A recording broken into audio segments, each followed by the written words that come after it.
Gilles Savard, École polytechnique. D'abord, merci pour votre présentation et soyez assurés que les écoles et les facultés de génie du Québec travaillent très fort à vous former de très bons talents. Une petite question un peu plus spécifique. J'aimerais connaître votre vision dans un contexte où Énergie atomique Canada est en vente, du développement de la demande énergétique. Quel est l'avenir ou votre vision de l'avenir du nucléaire pour SNC-Lavalin? Bien, on est dans le nucléaire depuis près de 40 ans, donc ce n'est pas un domaine qui nous est étranger.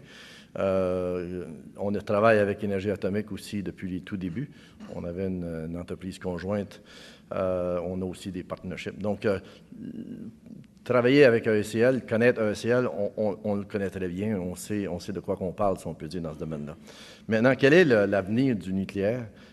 Il y a des positions un peu partagées, mais disons simplement que pour SNC-Lavalin, à ce moment-ci, le renouvellement ou la prolongation de vie des réacteurs existants est probablement la priorité.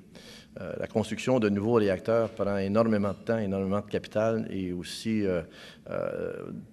démontre un niveau élevé d'incertitude. Donc, c'est rien qui favorise les investisseurs. Mais si on se limite strictement à remplacer ou à prolonger la vie des réacteurs existants, déjà, il y a un marché incroyable pour le secteur du nucléaire. On souhaite qu'il y ait quelque chose de plus, mais on sait qu'en Amérique du Nord, avec le gaz de schiste qui est populaire au Québec ces jours-ci, mais c'est surtout vrai aux États-Unis, ça devient un compétiteur majeur pour le nucléaire. Mais moi, je considère qu'il y a des places, et le gaz de schiste n'existe pas partout dans le monde. Il y a aussi des pressions énormes pour réduire l'empreinte carbone. Donc, il y a un marché aussi pour le nucléaire dans tout ce portefeuille, si je peux dire, énergétique mondial.